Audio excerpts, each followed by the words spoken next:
What is going on? I am coming at you with another video. So what I'm trying to do is get an autograph from every NFL Hall of Famer.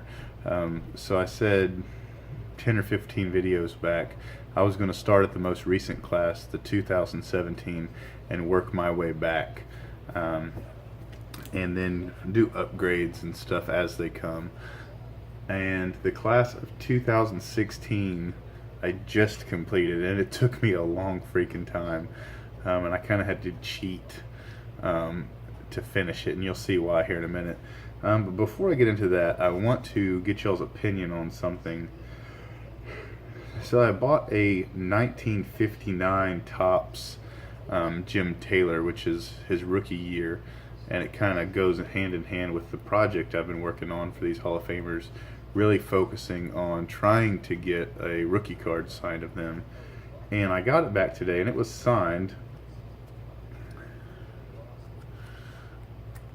but he signed the back. So, I mean, and it's cool and all. He wrote 1962 MVP and Hall of Fame 76.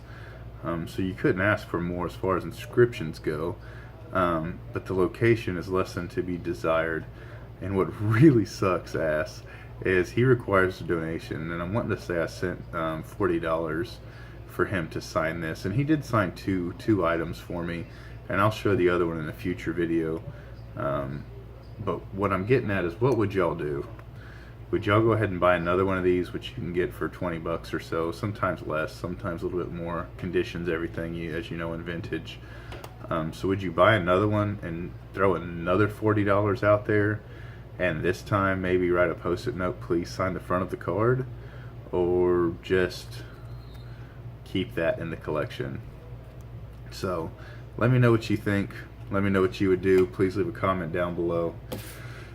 So we will get into this. So this is going to be the Hall of Fame class of 2016. I'm going to start with the one that I said was kind of cheating, and that's going to be the Marvin Harrison that I just showed off in my last video.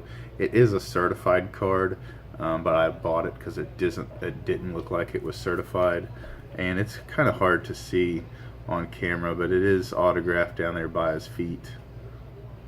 So Marvin Harrison, which I still am honestly shocked that he's a Hall of Famer, but that's just me. Next, Kevin Green. I have a rookie card out to him right now, so hopefully he signs it, and if he does sign it and with a Hall of Fame inscription, all that, this will be an upgrade.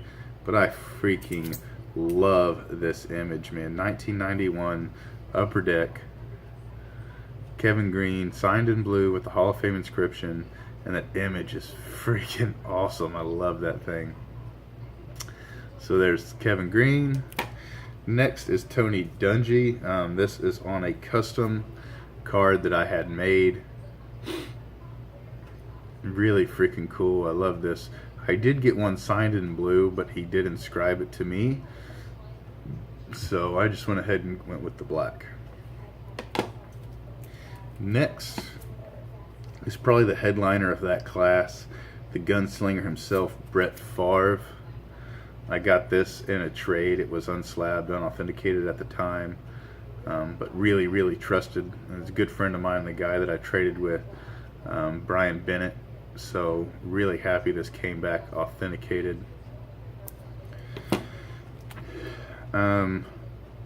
Next, to be honest with you, I didn't know who this dude was, man, when he made it in the Hall of Fame. Edward Debartolo Jr. I mean, I've done quite a bit of research on him now. It's kind of like one of my passions now. This collection, or this project, has really turned into a fun passion of mine, and it's really cool, man. I really enjoy reading up on different Hall of Famers. When I get free time, watching YouTube videos of their career, a lot of NFL films. I love their production. But Edward Debartolo Jr., and then he added his Hall of Fame inscription as well, and this is on a custom card. At the time, and I haven't looked lately, but at the time that I had someone make this card for me, there wasn't a whole lot of decent images of him on Google Images, and that's kind of why I went with this one. I mean, it's not the greatest image ever, but it is what it is. This one and the Marvin Harrison are the two cards that held me up forever with finishing this Hall of Fame class up. And I had, what was the story with this one? I had a little bit of money left over when I got back from the National, and I ended up just saying F it, and just buying this out flat from a guy on eBay. Because, man, this dude's stuff's expensive, and I don't know why. I mean, he's a living, and he's still a young guy. I imagine he's going to do 30, 40 signings in the next freaking, as long as he's on planet Earth.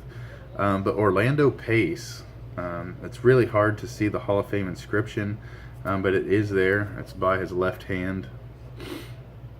And so I don't think I need an upgrade on this. I mean, it meets all my criteria. It's a rookie card signed in blue, and it has the Hall of Fame inscription.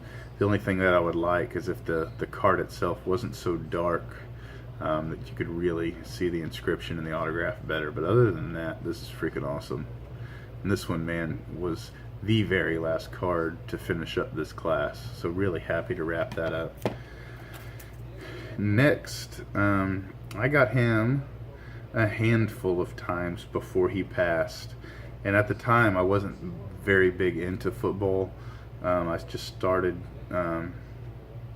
sending off to as many Houston Oilers at the time as I could, and I noticed he had a Houston Oilers card, and he has a couple actually, but Ken Stabler, the Snake, really cool, man. And then he passed, and then I realized, like, holy smokes, dude, I have I think I have like 6 or 7 autographs from him. A lot of them are on Alabama cards and such.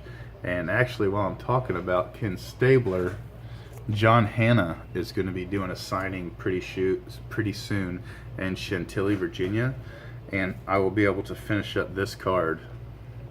So that's Ken Stabler at the top, Leroy Jordan, and then John Hanna at the bottom, and then this will be going off in a future submission. This freaking card is so cool, man. It's going to be well worth the money to get Mr. Hanna to sign that. But Ken Stabler, and then the last one, this one was the most expensive one, and this card literally was in my eBay watch list for probably 8 months to a year, on and off, me hoping and praying the seller would put it at a discount, and one day he finally did, and it wasn't even that big. It was like $20 off, which that's not that much considering how much I paid for this thing. You'll never find a Dick Stanfield with a Hall of Fame inscription. Mr. Stanfield passed before he was inducted into the Hall of Fame, but this is on a rookie card of his. And this thing is freaking so cool. So happy to get this. I actually bought another Dick Stanfield from a guy not too long ago. It's signed in pen, and I'll be sending that off to PSA DNA here next week. So that is that for the class of 2016. Be wrapping that one up. Moving on to the class of 2015, and that is going to be Jerome Bettis, Tim Brown, Charles Haley, Bill Polian, Junior Seau, Will Shields, Mick Tingelhoff, and Ron Wolf. So out of those, right now, I have a Jerome Bettis that's already slabbed. I have a Tim Brown rookie card that's slabbed. I do not have Charles Haley on anything, but he does signings. He does like 2 or 3 signings a year, so he won't be hard. I have Bill Polian on a custom card with the Hall of Fame inscription already slabbed. I have Junior Seau. He's another gentleman that passed before he was inducted into the Hall of Fame. So if you see a Junior Seau with the Hall of Fame inscription, it's fake. Will Shields, I have a handful of his. Mick Tingelhoff, I know I have 6 or 7 of his autographs. I think I have one slabbed with the Hall of Fame inscription. And Ron Wolf, I have a custom custom card of his already slabbed up, ready to go. So I'm hoping by January or so that I should be able to wrap this class up and move to 2014, which I honestly haven't even looked at class 2014 yet to see who's in it. But this is really fun, man. It kind of different little goals in this project, and then as they announce, how I'm doing it is as they announce the new class, I'm going to work the new class with whatever class I'm working at the time. So if the results came out today, I'd be working class 2018 and 2015 at the same time. So that is that. I did not think this video was going to be this long. So until next time, adios, be safe. Bye-bye.